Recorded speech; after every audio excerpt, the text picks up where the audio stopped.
I want to thank Rita Mitchell and the folks who were here last week presenting on hunger. What an education that was, really. The numbers are staggering, and we really got some wonderful insight. And thanks to all of you who in so many different ways are helping to alleviate physical hunger by your contributions, our monthly food collection, those of you who help serve food, who cook dinners for shelters.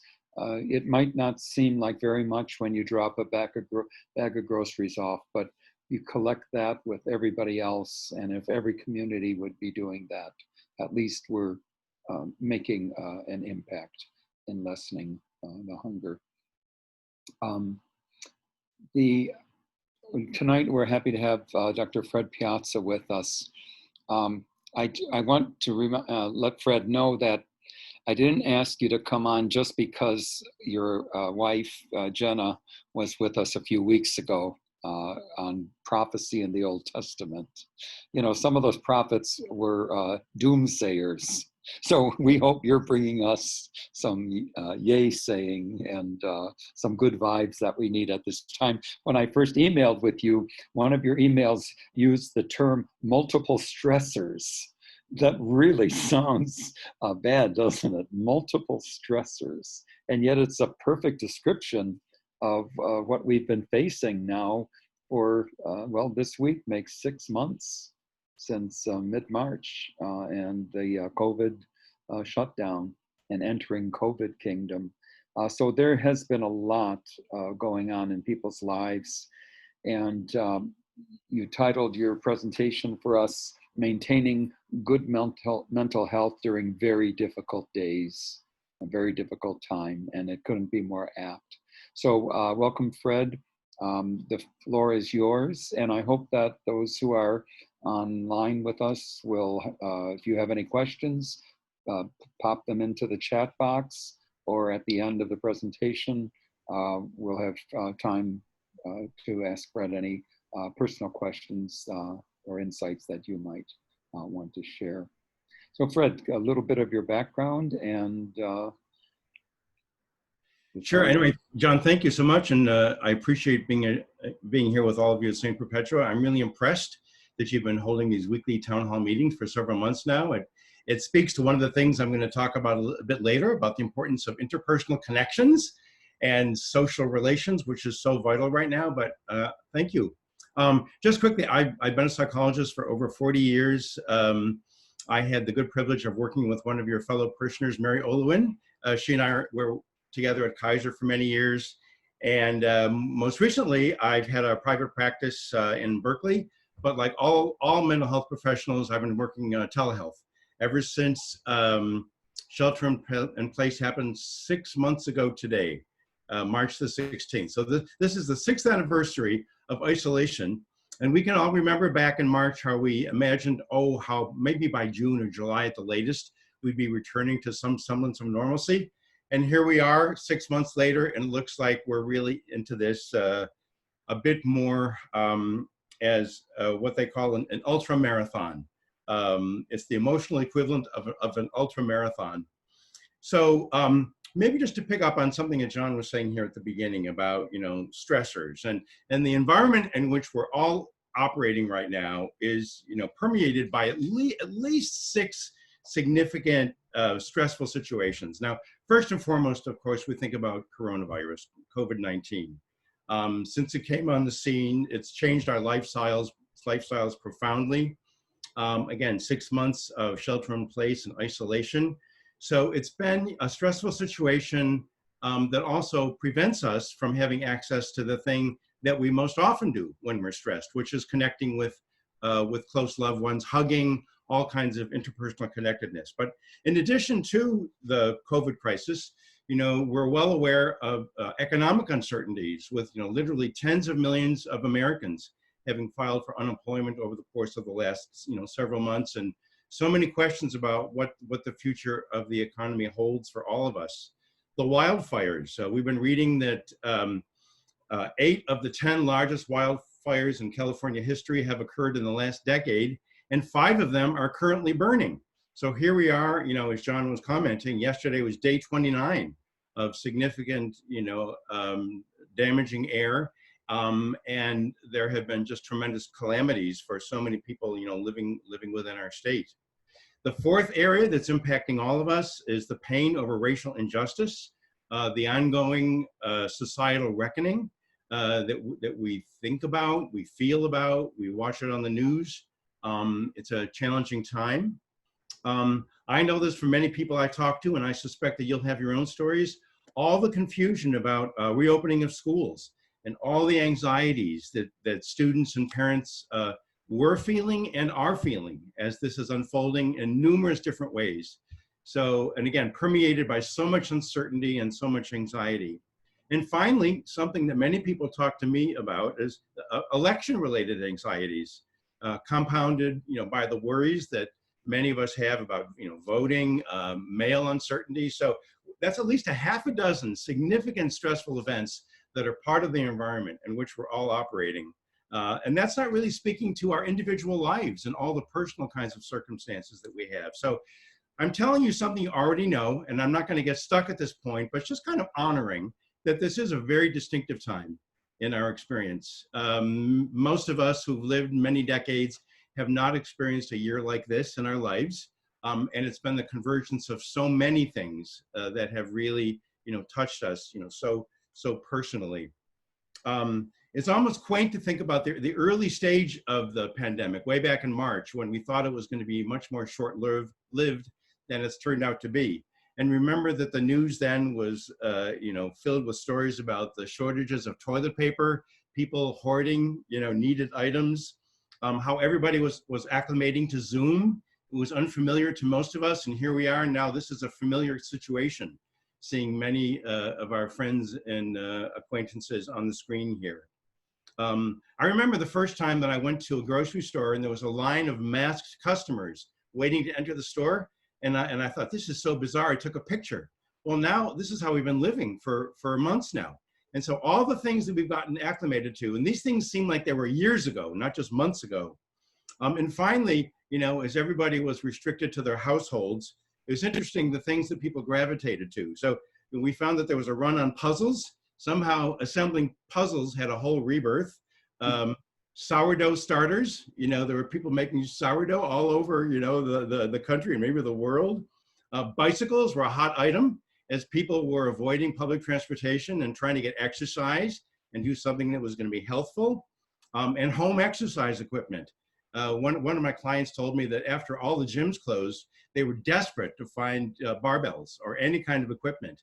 And I discovered that they were an extremely rare commodity. So we think about these things that we're in the early stage of the pandemic, but here we are, several months into it, and we're finding that we're having, to sort of continue to do some adapting to the reality that's facing all of us. A few quick comments about some of the research that's been out there, and I'm not going to stay too much, but just to give us a sense here. There has been some research about, how this is impacting all of us from a mental health perspective. And many studies are finding that more than 40% of American adults are experiencing some level, maybe not diagnosable, but some level of depression or anxiety, or maybe an increase in substance use related to COVID. And children are not immune in terms of the mental health impacts on children. Studies have shown that parents report that during confinement, over 70% of children have difficulty concentrating. Almost 40% have restlessness, irritability, anxiety.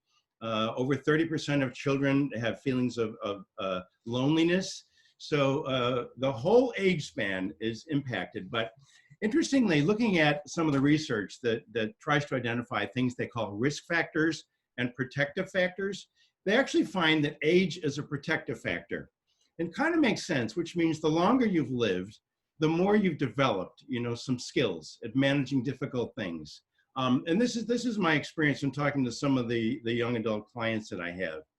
For those who are younger, and again, they may have young children, which adds another dimension to this. Just the difficulties are compounded. So age seems to be somewhat of a protective factor. Interestingly, females seem to have more difficulties, but you know, digging into that, what happens is that women in a situation like this are often the ones that are more vulnerable to overload, you know, caregiving, work responsibilities, household responsibilities. So I'm not in any way suggesting that women are less, you know, able to manage stress, but in environmental stressful situations, sometimes there's more of a load that's placed on the shoulders of women than men.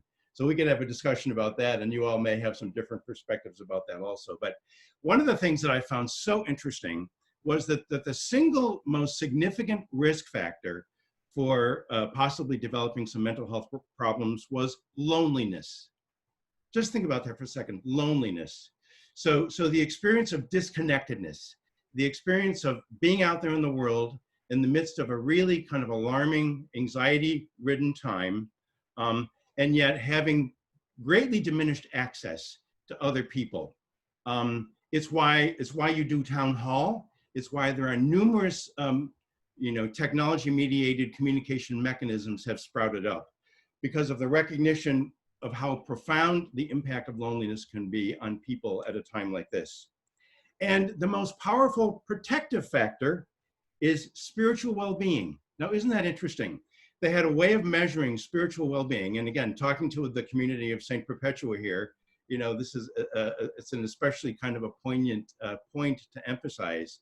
So that individuals who seem to have, you know, grounding, some spiritual, religious grounding, seem to fare better in difficult times. So, you know, there were a number of other factors that were pointed out there, but we also have learned this, that the impact of coronavirus hasn't been evenly distributed.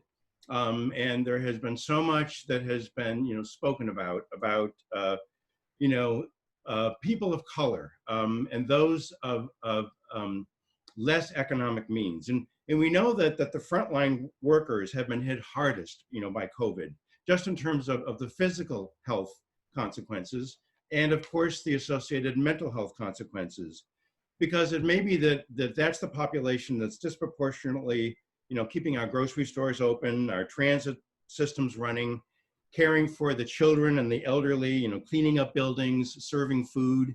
So the coronavirus has pointed up social inequities, which is another, you know, factor for us to, you know, take into consideration and to grapple with.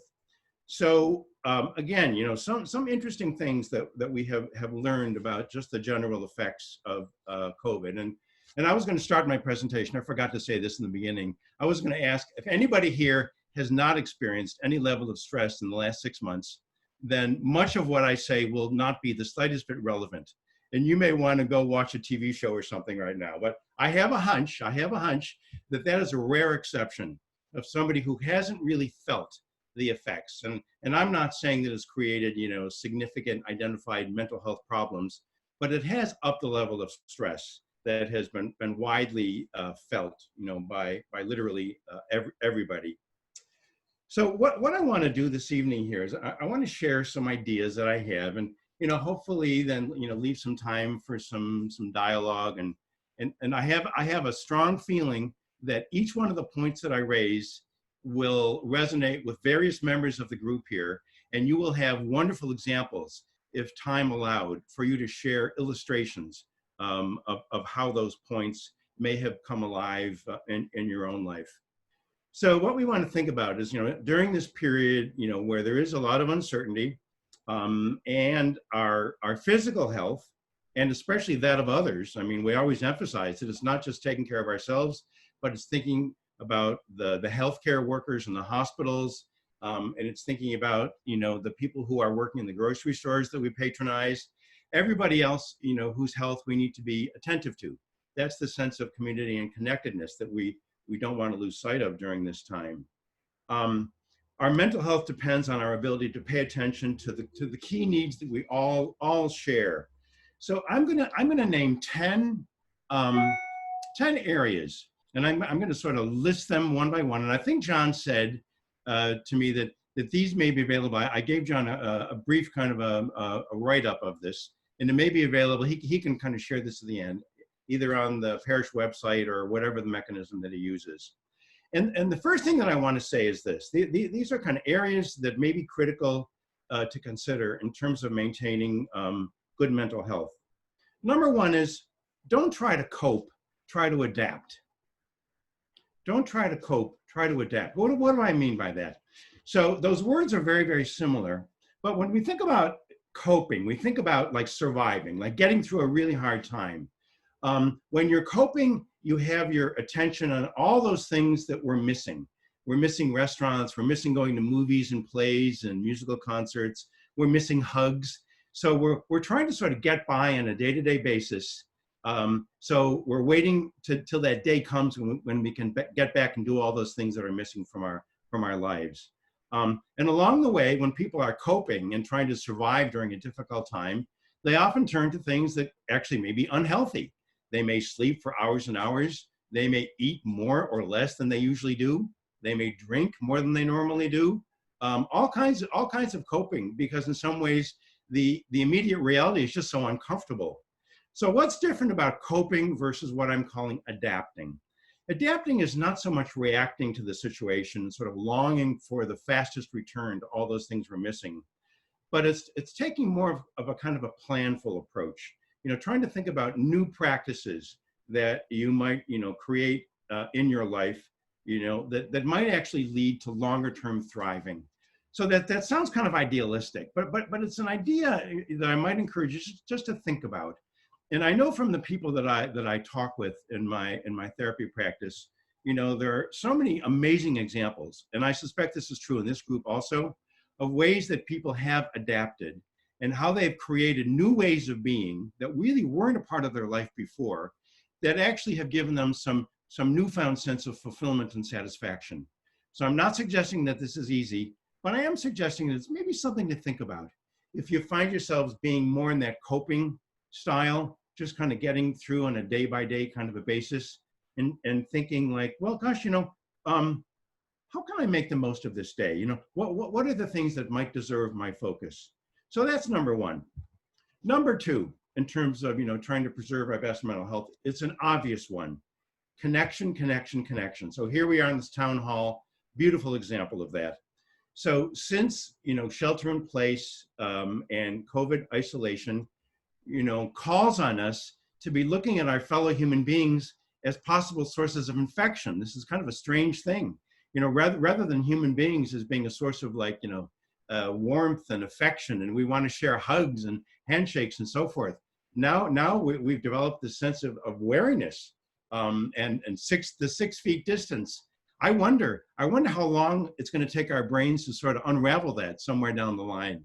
We're so programmed that if somebody gets too close to us, we feel it right away. However, that doesn't mean that we abandon ways of connecting. And thank God we have, technology. Thank God we have, numerous means of staying connected. So turn outward to other people. Who are the people in your life that are meaningful, who care about you, who can be a reliable source of connectedness and support for you? And it's amazing to me how many stories I'm hearing about people who are talking to high school classmates from decades earlier that had fallen way in the background of their life. Not to mention all the family reunions of people who literally are living all over the country in multiple states and haven't seen each other in one place maybe ever. So there are some fascinating ways in which COVID, as difficult as it is, has opened up opportunities for connections. But social connections are just so vital. I mean, you think about one of the worst punishments that we inflict on human beings is solitary confinement. So solitary confinement is like the worst thing. All right, you're sort of walled off from all human contact. So it's a message to us about how absolutely vital interpersonal connections are. And going back to that research that I commented, that a sense of loneliness is the thing that seemed to be most closely associated with risks for developing some difficulties. Number three, after turning outward and connecting with people, number three is turning inward. And this may take many different forms. And again, I'm sure that you all have lots of great examples of this. It may be through prayer. It may be through mindfulness or meditation. It may be various kinds of reflection activities that you have. It may be quietly sitting and listening to music. But it's really sort of really honoring that capacity that each of us needs, in addition to human connectedness, to quiet time and to some internal reflection and kind of self-consideration time. Mental health people have found that one of the most important kinds of practices is having gratitude. So there's lots of different positive emotions, but gratitude and a sense of thankfulness emerges as the most powerful kind of positive emotion that has so many ripple effects in terms of really enhancing a person's life. But if it seems like, I mean, I want to be realistic. It may be that for some people, they feel so low right now and so sort of undone by everything that's coming at them, that may be too much. So maybe tune into some other positive emotion. Maybe it's laughter, maybe it's creativity, maybe it's hope. But we're thinking about turning inward, trying to find within ourselves, a positive emotional state, a reflective place. It's as important as those social connections. So turning outward and turning inward. Now I'm up to number 4 here. And again, I said I had 10. So bear with me. And I appreciate everybody sort of, sticking with this. And I wish I could hear from everybody as I'm commenting on each one of these points here. Number 4 is movement and physical activity. Get your body moving. Get your body moving. We know that when there's stress, what it does, it tends to sort of immobilize us. It tends to kind of freeze us in our tracks. It tends to make us want to just stay in a seated position, get in that comfortable lounge chair or our favorite spot on the couch and just not move. And sometimes that can be actually, very counterproductive to our own mental health. So with, that maybe that innate tendency to stay, stuck, is to get your body moving any way that's comfortable for you. It doesn't matter what form it takes. And of course, point number 5, just to jump ahead, is get outside.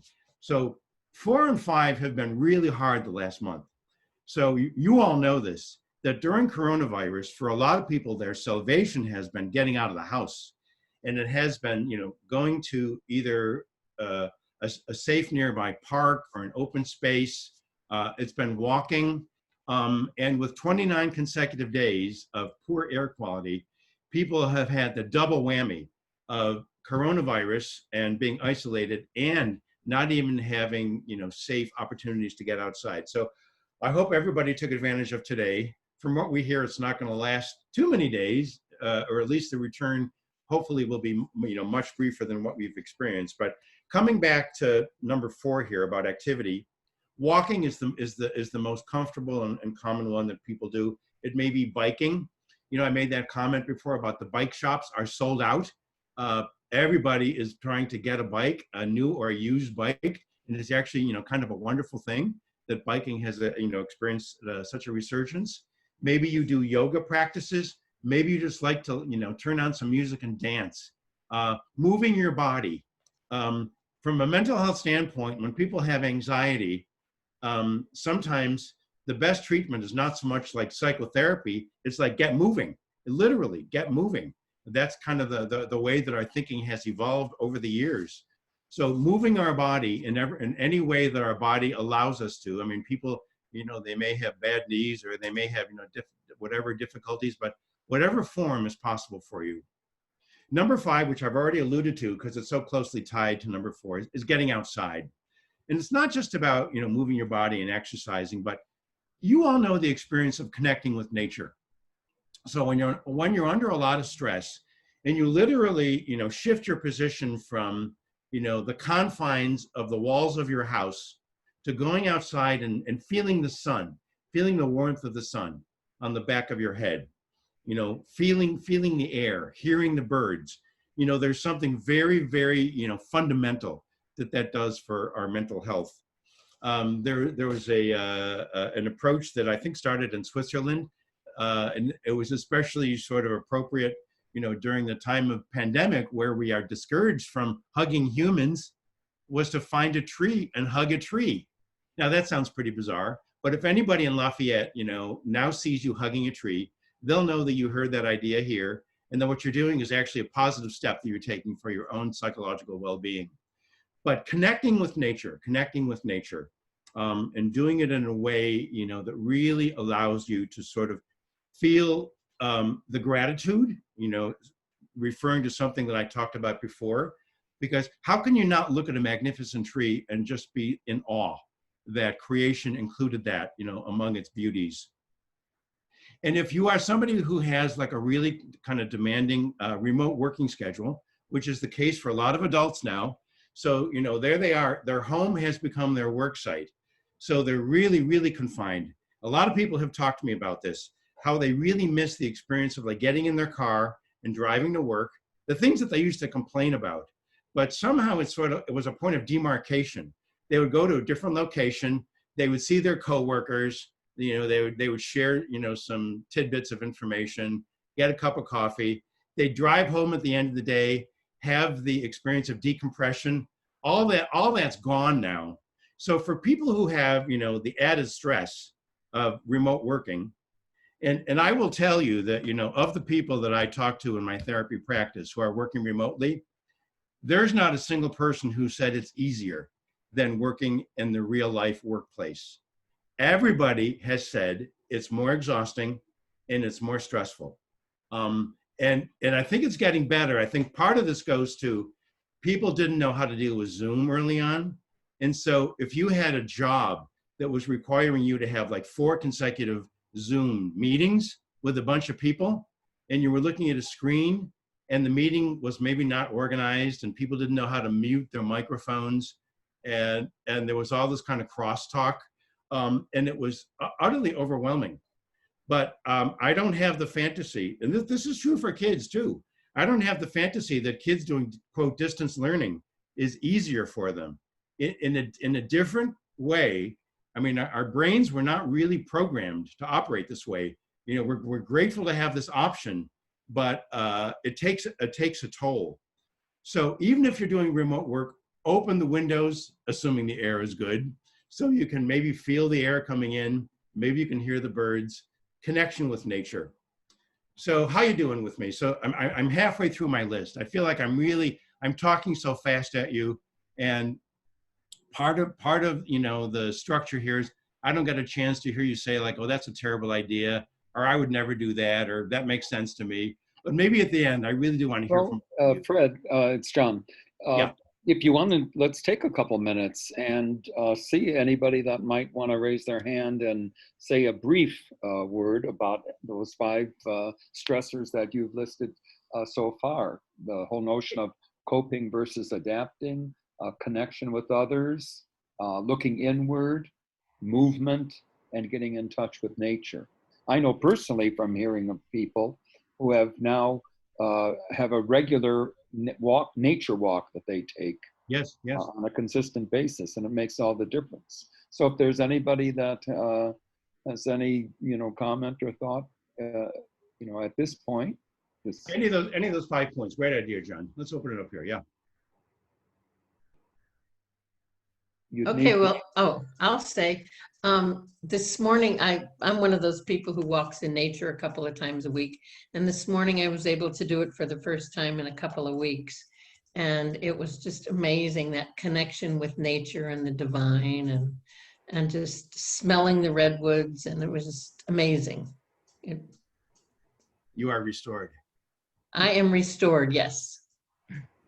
I normally walk in the morning and with a couple of friends, and then we meet for outside coffee, and we haven't been able to do that because of the smoke and stuff. Yes. And again, like you say today, that it just really made you have a lot of gratitude. But when you combined all of this COVID and the smoke and the heat and so on, like you say, it was just multiple stressors. And now that if you could walk outside, it really helped. Thanks, Sharon. Fill your lungs with as much fresh air as you can. Yeah, absolutely. Also, Fred, walk a dog. I have 2 dogs now, and we're in such a routine. I have to walk in the smog and the smoke twice a day. And my garden has never been better now. My Brussels sprouts, my borage, everything is just, I'm learning from nature how you're supposed to garden, and it's very good. Good. Thanks, Chuck. Hey, thank you for that. Yeah. Fred, I'm practicing just about everything that you've recommended so far, but I have a question for you because I did reach out and I've reconnected with some high school friends. And, you know, in terms of the communication, it's wonderful as long as we stay on surface, but our political differences there's quite a gap. Do you want to talk about, because that can be a stress inducer too. I'm sorry to be chuckling here. Probably there's not anybody who hasn't had that experience within their own family or their close friendship network. So the reality is that our society has, as we all know, significant polarization. Really, the answer I'm going to give you is probably the answer that you already have come to on your own, which is that it may be knowing that that's a topic that maybe is best put lower on the priority list. In other words, there's a lot of things that you appreciate about that longstanding friendship, and things that you really value about it. And it may be, you know, if there's a way in which, you know, political differences come to the surface, to maybe acknowledge them, but, you know, people may have different ideas about that. I mean, every relationship is different. If you have the relationship with somebody where it seems like there's a good-natured exchange, but experience tells me that for most people, these exchanges can often quickly veer into something that actually becomes an added stress. So really my most common advice would be to probably, if you identify that, you know, to really lower that on your list of topics. That's going to be a source of connection with that person. It's sad to say that that's where we are right now, but I want to ask you a question, by the way.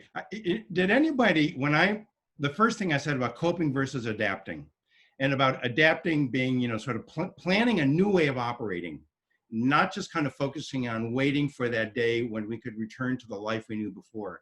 Did that ring any bells for anybody? Does that speak to anybody here that they have adapted in ways that almost surprised them looking back? Got started. What? Go ahead. That's how the puzzles got started. Exactly, yeah. So I'm doing a lot more writing than I used to, which has been very helpful because it's sort of consolidating my entire history on the planet, which has been a very interesting thing. I find using a different image to think of my house. I'm recently widowed, and I've been trying to think of my house as a hermitage and not as solitary confinement or lockdown. And that shapes the way I'm structuring my time. And even as it relates to the whole political reality, I have that division within my family, which is challenging. Yes.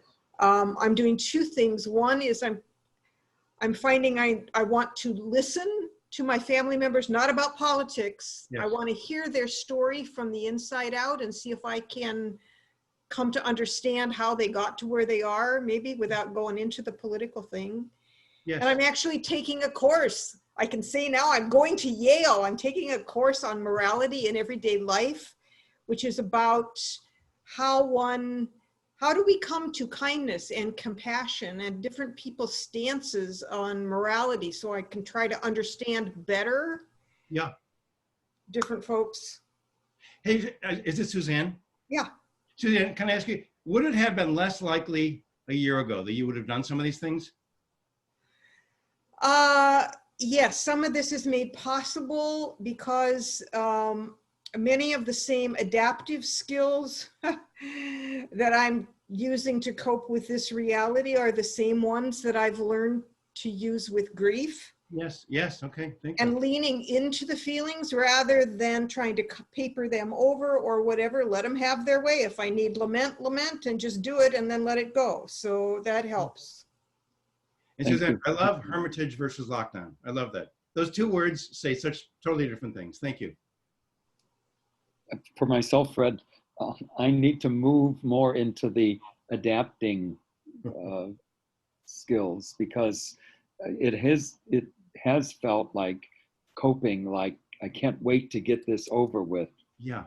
Instead of, you know, the more adaptation and finding where are some of the positive things, that I can make out of this time. That's a real challenge that you started with. It's a real challenge. And hey, thanks for your honesty. It's not easy. It's not easy. But, in some ways, thinking about opportunities that maybe this crazy moment that we're living in might make available to you is a way of thinking about that. I'm going to jump in and I'm going to open it up again at the end. Okay. So Good. Thanks for your comment. If I can just remind people that Fred's notes will be on our parish website, correct, Christoph, after tonight. And you'll be able to access, he provided an outline for us. Yes, there will be the recording, and underneath the recording will be the notes. Yes. All right, thanks. All right, listen, so if you're staying with me here, we're up to number 6. And number 6 is about structure and consistency and predictability. So why am I saying this? Sometimes it feels like we're living like in a timeless environment. Like, is it Tuesday? Is it Thursday? Saturday feels like Monday. Like all the anchors that we used to have for sort of demarcating time are not there. And also a kind of a feeling of helplessness. So there's all these events that seem like they're so big, we sometimes wonder whether we have any control. So the notion of structure and consistency and predictability is thinking about what is it that I have control over in my life.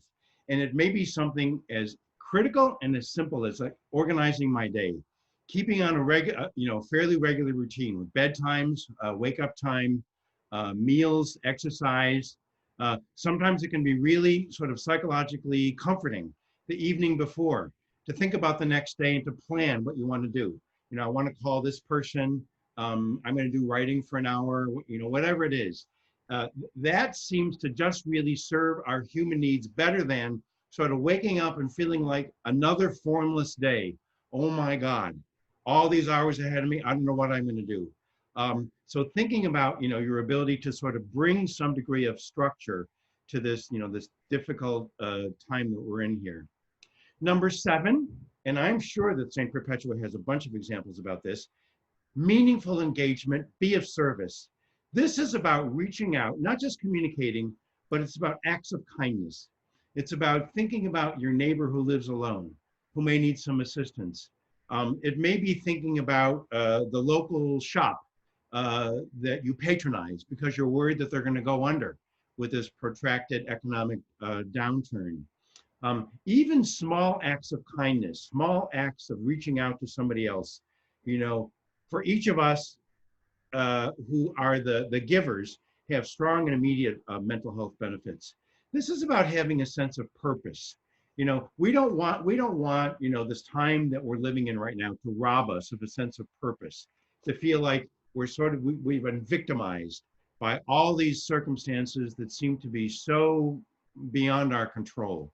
How to find ways to maintain a sense of purpose, a sense of giving, and especially a sense of kindness in our life. So again, I have no doubt that St. Perpetua has numerous, all of the ministries that you have, all of the activities that you have, that really are embodiments of this notion of meaningful engagement and being of service. Number 8, get better at something.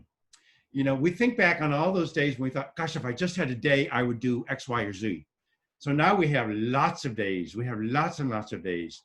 And I know from talking to people that folks have come up with some amazingly creative ways of picking up the guitar that they haven't touched in 40 years, of taking online piano lessons, of writing, of reading novels. Somebody told me that they're reading all the novels of Charles Dickens that they've wanted to do their whole life.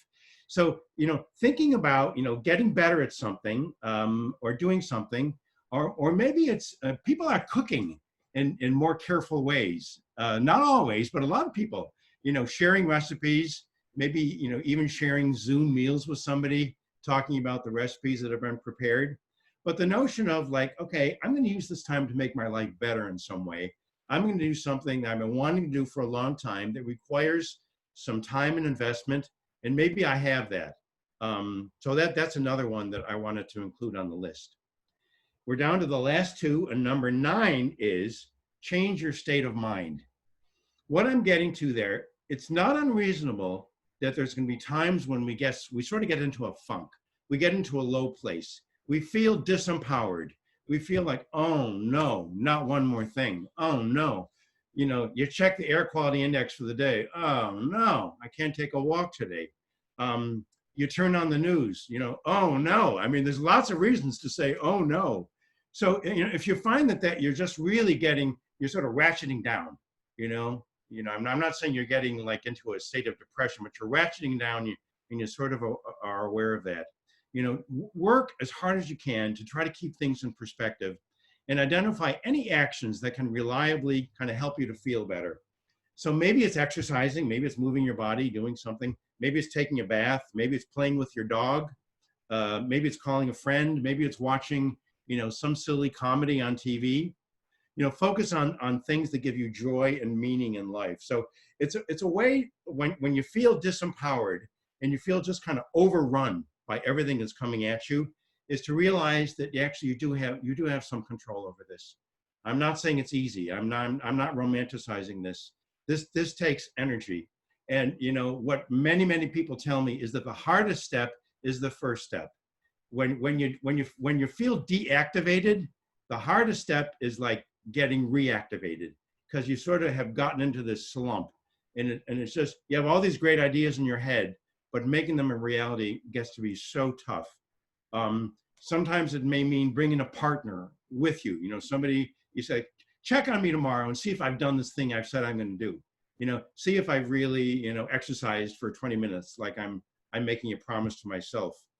Something that many people are doing is, you know, they're moderating their consumption of distressing news. A lot of people are telling me that you know, with the 24-hour cable cycle and the nature of the news reports that we're getting, it may be that you want to stay informed, you want to decide what for you are reliable sources of information, but also, you know, put some boundaries around that.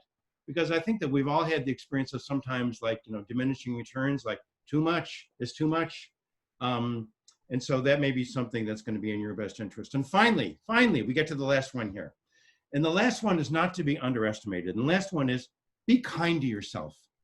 Be kind to yourself. This is a hard time, you know, recognize that. You know, sometimes we feel like we have to keep everything going the way that we were pre-pandemic. The house has to be as clean as it was. You know, we have to take care of our health. We have to eat nutritiously, you know, just like we were before. You know, the kids have to, you know, have, you know, strenuous limits around their screen time. All these are good things. But, you know, in some ways, this is a time where we're all feeling like sort of at our edge. Not every single day, and everybody's different. But some days, each of us has had that experience like, I can't take another thing, you know. So it's being kind to yourself, being forgiving of yourself and of your loved ones. And, you know, sometimes humor, you know, if you've got it within you, to find a way when you're feeling burdened is to find some lightness, is to find something, you know, that brings, you know, a smile. You may need to set some limits. You may need to say no. Too many demands on you. And if you have the ability, you know, to do some prioritizing, you know, in your best interests, and trying, this is hard to do, trying to keep perspective. You know, we hear, you know, on the news, we hear so many people talking about their feelings about, you know, coronavirus and masks and isolation, and politics. And we want to keep our perspective and really, you know, not lose sight of the larger meaning here. I mean, really, the reason that we're all isolating is for our own health, but it's not just for our own health. It's for all those other people who are in our community. And sometimes it seems like we forget that. And it's especially, you know, I have some clients who are from New York City, and, you know, in some ways in the Bay Area, it has been a somewhat different experience. But my clients, you know, I had one client whose family all lived in Queens. We remember reading about the center of Queens in April, where the hospitals were overrun, where there were semis with, you know, cooling properties that were temporary morgues. And so these people were in the Bay Area, but they were telling me what they were hearing from their families. And they were so appalled that people didn't understand the seriousness, that the people in the hospitals there were absolutely, stretched to the max. And not to mention the fact that many healthcare workers in our country have become ill and have lost their lives. So in some ways, we just can't ever forget this, that this is this time. Sometimes, sort of the catchphrase is, we're all in this together. But sometimes I get upset hearing that, because so much of what we see is people not acting as if we're all in this together. Sometimes we see people acting as if like me first, basically. And this is one of those things where anything we do that's in our best interest, especially in terms of isolation, is going to be really, really helpful, especially for those who have no choice. The people working in hospitals, the folks that are in, service industries that have been deemed essential. And we have to be really, really so respectful and so grateful to what they're doing to keep us all going. So overall, if I could summarize, I'm going to throw some words at you, and then I'm going to open this up here. We want to move from these states. We want to move from isolation, helplessness, powerlessness, unpredictability, immobility, pessimism, and discouragement. We want to move away from that. We want to move towards connectedness, agency, empowerment, structure, predictability, movement, trust, hopefulness. That's a tall order. That's a tall order. We do it step by step, minute by minute, hour by hour, every single day. And I think, a town hall like this is a wonderful example of, people being able to sort of have a safe place to also, sort of share their ideas and get support and get a pickup on those days when they're feeling like especially awful. I think the last thing I'm going to do, I'm not going to say this out loud here, but I'm going to maybe share this with John. He can put it on the website. I was going to end up with 4 really, really quick 3-minute stress resets. All right. I wanted to, and I'll do one and then I'll stop there. Breathing, the simplest one in the world. We've all heard it a million times, but you know what? It actually is vital. So when we're stressed out, our body is basically all getting geared up to what our body is determining to be a potentially dangerous situation. So our heart's beating faster, we're breathing faster, our body temperature rises, all those body symptoms are getting geared up. It's like a holdover from our cave people ancestors getting ready for the saber-toothed tiger outside the cave. A simple thing like, I'm gonna tell you about square breathing, super simple. You're gonna slow count to 4. You're gonna slow count to 4 and inhale through your nose. 1, 2, 3, 4. You're gonna hold it for 4. 1, 2, 3, 4. You're gonna exhale from your mouth. 1, 2, 3, 4. You're gonna hold it. 1, 2, 3, 4. 2 minutes of this is highly likely to make you feel more relaxed. I'll share the other ideas and John can put those on the website. Well, let me open up. I see that it's 10 to 8 here. Any thoughts, any reflections, any connections anybody has, anything that we've discussed here so far? Fred, I have something, Terry. Sure. So, yeah, a lot of this refers to grief. We're going through grief because we've lost a year, 6 months, maybe we'll lose another 6 months or more. And so I had an experience, a couple of months ago, and I was sitting with my husband watching TV, and all of a sudden I just said, I miss my friends. I want to travel. I want to do this. I want to go out to a restaurant. I want to da-da-da-da. And I felt like I was a 3-year-old having a temper tantrum. And after it was all done, I felt better. And so I think I was just going through the loss. But if you have somebody that, you can be your partner. If you feel like screaming, call me. Or, if I feel like screaming, can I call you? That helps. Everybody has Terry's number now, right? So Terry's going to get a whole bunch of calls. Yeah. And actually, Terry, thank you. In some ways that was both wise and light. It's like, feel your feelings. And you know that experience you described, I have a hunch is familiar to everybody, that they've had those moments like, I can't take anymore. And so in some ways, you do yourself more disservice trying to stuff it than finding, you know, some sort of a, you know, like a safe release for like discharging it. Thanks. Pat. I live alone, and I thought living alone when this happened, it would be easier for me than, say, people with family. And Yes. it is absolutely not. Yes, yes, yes. Hey, listen, this may be small comfort for you, other than to say that I hear consistently. Because in some ways, you know, coronavirus basically froze us in place. Whoever happened to be in your household was constituted as like your safety circle. So if you happen to be living alone, there weren't any other human beings there, you know, and touch and like close physical proximity. So, you know, I'm hoping, so it's lovely you're on this town hall. It wouldn't surprise me if you take part in a lot of things like this. It's trying to figure out what are the replacements that are available. But absolutely, I mean, gosh, I completely understand your experience there. And I think that, you know, for you to say that to all of the people who maybe have the privilege of not living alone is an important message for people to remember, especially the people who are living alone right now. Thank you for sharing that. Thank you.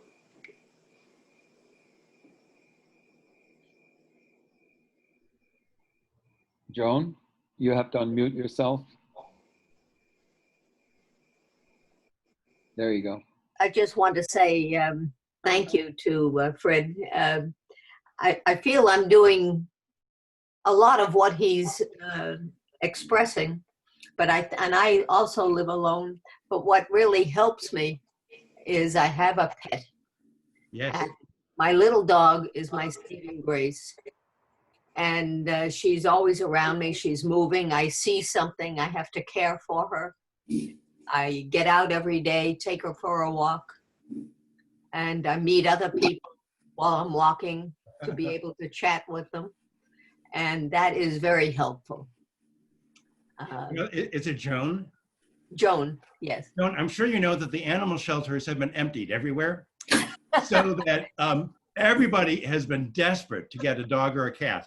And so they're actually very hard to come by. So that experience that you have about, you know, sort of the companionship of an animal is really, really powerful. So, hey, maybe you should loan your dog out occasionally. Well, I'm thankful for her because I'm also a widow, not too long. And she's been my saving grace. Thank you, thank you. I'm very thankful. A dog is both woman and man's best friend. Yeah, Chuck, you're on. Unmute yourself. We haven't mentioned social networking, but I look on Facebook half a dozen times a day, and my high school group, my garden group, my flower group, my dog group, my colleagues all across the country and the nation. And it's wonderful if you get through all the other garbage that's on there and just checking in and sharing messages and recipes and good news. I had 12 posts of the air quality today from friends. I had 14 posts of garden success, and yesterday my son and we both made eggplant parmesan from the same eggplant, and just to share all that, and we send pictures. It's good. That's part of the connection, including the social connection. I know for me, if I could get rid of my job, it would lower my stress level significantly. I'm much afraid I don't know how to do that. That's the goal. Well, Fred, thank you so much. We can all resonate, and I was looking forward to your presentation. It just gives a framework for us to look at all the things that are going on, and I think that last one about, you know, we need to be kind to ourselves and do the best we can. And recognize that that's good enough, and it will help us make it through all of this. Next week on our town hall, Jan Stegner, who's online with us tonight. Jan, a few years ago, was on our parish staff, working with our faith formation program, our middle school, 6th, 7th, and 8th graders. And Jan has been on the staff of San Damiano Retreat Center in Danville for many years, and does a lot of retreat work on a variety of topics. And when I asked her to come on and share an evening with us, I said she wanted to do something on hope. And I thought that's great because that's what we all need now. And so next week she'll be with us. Her topic is Blue Skies of Hope, Trusting in the Light of God. So we'll look forward to a real spiritual uplift. And then the following week, the doctors from our parish, Dr. Buckley, Patty Harrow, Bob Mooney, and Bob, I can't remember his last name. They will be with us and give us an update. They were with us 3 months ago, and they're going to give us an update on coronavirus itself and the pandemic, both in our local area and any questions that we might have about the ongoing nature of the pandemic. And there are, many questions. If you listen to too much of the news, you hear a lot of them. Your prayers are requested today. Dave Tedesco, who's with us tonight, he has an eye surgery coming up, and the last one went well. So we pray, Dave, that your next eye surgery goes well. Also, our dear friend and parishioner Bob Miller is entering into hospice care. So I ask your prayers for Bob. And this afternoon, another parishioner, Ludwig Malinek, who's been a member of St. Pete's for many years, died. And so we pray for his eternal repose and for comfort for his wife and family. Father and John, then, I have an announcement too, if you... yes, Christoph, go ahead. We got a note from a parishioner that they have been helping an elderly couple in Lafayette, close by Trader Joe's, and they're looking for a responsible person to come in a couple of times a week for 2 hours to make dinner and help with cleanup and anything. So if you know anybody who'd be open to that, please contact me at the parish office. Thank you. And I'll close with a little note of humor that I got, on Sunday at our 9:30 service. We reinstated our Rise and Shine Sunday, especially for our families with young children. And a lot of them were at the prayer service on Sunday. And one dad sent me an email and he said, "Thanks for the wonderful Rise and Shine service." He says, "When our son Ben asked if you were in the church alone, I said yes." And then he furrowed his brow and put on a big sour face. And his dad said, "What's wrong, Ben?" "I'm upset because that means he gets to eat all the donuts himself." His dad fell out of the chair laughing. And I emailed the dad back and I said, "Tell him there are no donuts at this time. If there were, I would have brought him one." And then I told him, "And you ask your dad why he didn't have donuts for you after Rise and Shine at your domestic church where you work." Anyway, again, thanks to you, Fred. Our blessings on your work as you serve as a counselor, therapist, and a support aide for many people who's feeling far more pressure and stress from the pandemic than perhaps we are. Hope to see you again sometime. Have a good evening, everyone.